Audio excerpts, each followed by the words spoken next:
Data Kementerian Kesehatan Republik Indonesia di tahun 2018 menyebut sebanyak 1,2% penderita stroke berasal dari kalangan usia 15 sampai dengan 24 tahun ya. Sementara itu Pusat Pencegahan dan Pengendalian Penyakit Amerika Serikat ini juga menyatakan bahwa angka stroke di kalangan usia muda kian mengkhawatirkan. Nah, kita akan bahas malam hari ini.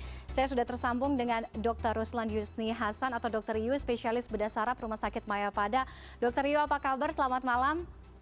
Baik, Mbak Tiffany, selamat malam. Dok, kita ngomongin stroke yang menyerang usia muda, potensi stroke yang menyerang usia muda. Kita tahu Pusat Pencegahan kemudian Pengendalian Penyakit Amerika Serikat CDC menyebut bahwa angka stroke di kalangan muda ini kian mengkhawatirkan. Data Kemenkes 2018 juga bilang 1,2% dari penderita stroke itu adalah mereka-mereka yang ada di rentang 15 sampai 24 tahun. Apa dok pemicunya? Karena selama ini kan kita tuh berpikirnya stroke itu cuman menyerang orang-orang yang usianya tua atau lanjut usia saja. Ya, salah satu faktor penyebab stroke memang usia ya. Makin tua usia seseorang itu makin tinggi resikonya untuk stroke. Tapi bukan berarti kalau usia muda itu terus kemudian dia terbebas dari resiko stroke. Karena resiko-resiko stroke tidak tunggal, tapi multiple, banyak banget ya. Yang jelas adalah faktor-faktor yang membuat kesehatan pembuluh darah itu jadi menurun, itu bisa menjadi faktor resiko stroke. Misalnya, salah satunya adalah obesitas. Obesitas itu merupakan faktor risiko untuk stroke, ya, karena obesitas itu seseorang akan mengalami hiperglikemi, overnutrisi dalam hal ini glukosanya tinggi, terus kemudian kadar lemak dalam darahnya juga tinggi. Jadi obesitas pada usia muda itu merupakan faktor utama bagi orang-orang muda itu untuk menderita stroke. Jadi sekarang pada saat usia produktif ya, buat 30 tahun, ada juga yang sudah terkena stroke, terutama mereka-mereka yang overnutrisi. Oke, potensinya juga besar ya di usia produktif ya. Nah, stroke yang menyerang usia produktif ini apakah sama dok dengan stroke yang menyerang usia tua atau orang-orang tua? Ya, pada dasarnya stroke itu ya sama. Stroke itu definisinya adalah gangguan fungsi saraf ya. Gangguan fungsi saraf otak yang akut yang disebabkan karena gangguan pembuluh darah otak yang bersifat akut. Jadi memang gangguan pembuluh darah di otak yang menyebabkan ada bagian otak yang tidak teraliri atau diberi pasokan oleh darah. Itu yang namanya stroke. Nah, dalam hal ini ada dua, penyumbatan atau perdarahan. Sama, penyumbatan dan perdarahan hasil akhirnya adalah ada bagian dari jaringan otak yang tidak dialiri oleh darah. Nah, itu jaringan otak yang tidak mendapatkan makanan dari darah itu akan mati. Nah, ini yang namanya stroke. Oke. Nah, buat kita yang awam sekali, ini juga kita penting untuk tahu nih, bagaimana sih dok mengenali gejala-gejala stroke, kemudian apakah stroke ini bisa disembuhkan? Yang pertama, penderita stroke yang mengalami stroke tidak akan pernah kembali seperti sebelum stroke. Pasti ada perbedaan antara sebelum stroke dan sudah stroke. Jadi ya jangan sampai stroke. Ya. Nah, gejala-gejala stroke itu tergantung terkenanya atau yang terkena jaringan yang terkena stroke itu di mana. Misalnya yang paling sering itu adalah di daerah putaminal. Ya. Nah, kalau di daerah putaminal itu yang terkena itu adalah motoriknya. Jadi mendadak tangan kanan dan kaki kanannya tidak bisa digerakkan atau sulit digerakkan. Itu di daerah motoriknya. Kalau yang terkena itu di pusat bicaranya, ya mendadak aja dia nggak bisa bicara. Oke. Kalau bagian pendengaran, auditory cortex, ya dia nggak bisa mendengar gitu, mendadak. Jadi yang namanya gejala dan tanda stroke itu tergantung bagian jaringan otak mana yang terkena stroke.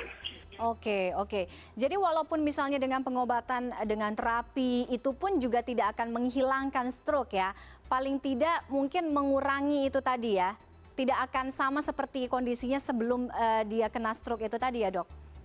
begini, kalau ada orang yang sudah terkena serangan stroke, yang pertama dilakukan adalah segera pasien itu dibawa ke rumah sakit.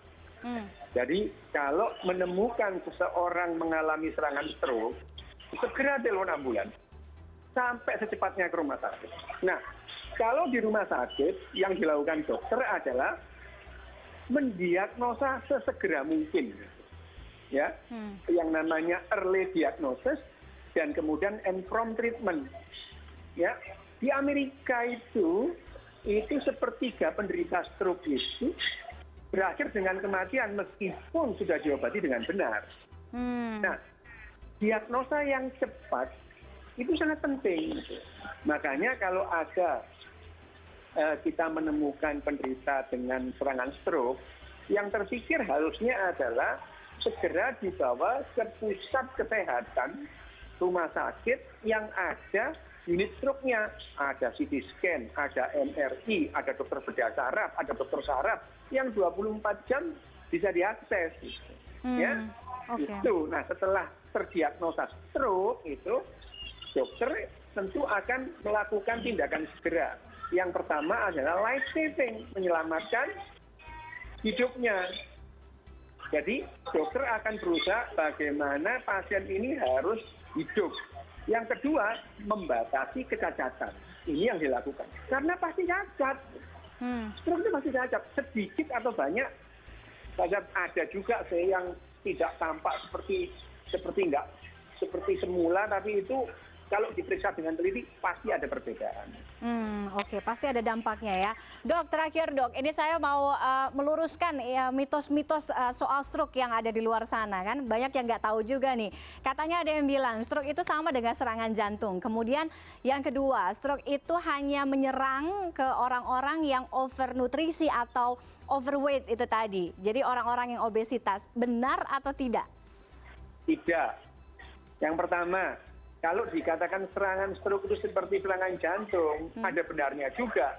Karena ada blokade atau ada daerah otak yang tidak dialiri oleh darah. Sama, serangan jantung kan gitu ya. Serangan jantung itu ada otot jantung yang tidak teraliri oleh darah. Dalam hal ini sama. Ya. Hanya perbedaannya yang satu terjadi di jantung, satu terjadi di kepala. Yang kedua, obesitas itu hanyalah salah satu faktor penyebab stroke. Faktor-faktor lain masih banyak. Yang terutama misalnya diabetes mellitus, tekanan darah tinggi, gangguan irama jantung, kekentalan darah yang tinggi, genetik, pernah ada serangan stroke, stres. Ini adalah faktor-faktor penyebab stroke. Memang ada faktor-faktor yang tidak bisa dikendalikan seperti jenis kelamin. Laki-laki lebih sering stroke ketimbang perempuan, jenis kelamin. Usia tua lebih berisiko stroke ketimbang usia muda. Tapi ada faktor-faktor yang bisa dikendalikan. Misalnya apa? Satu, rokok. Stop merokok. Ya. Yang kedua, kalau ada tekanan darah tinggi, dibuat normal, diobati sampai tekanan darah tingginya normal. Tiga, kadar gula darah, diabetes mellitus, harus dinormalkan kadar gula darahnya. Empat, olahraga. Ya, terus yang kelima adalah makan yang cukup, tidak berlebihan. Ya, yang keenam adalah istirahat teratur. Jadi pola hidup dan gaya hidup yang sehat itu yang menjaga diri kita dari segala macam penyakit itu yang harus menjadi catatan ya. Terima kasih Dr. Yu sudah bergabung dengan CNN Indonesia Connected malam hari ini, Dok. Selamat malam. Selamat malam.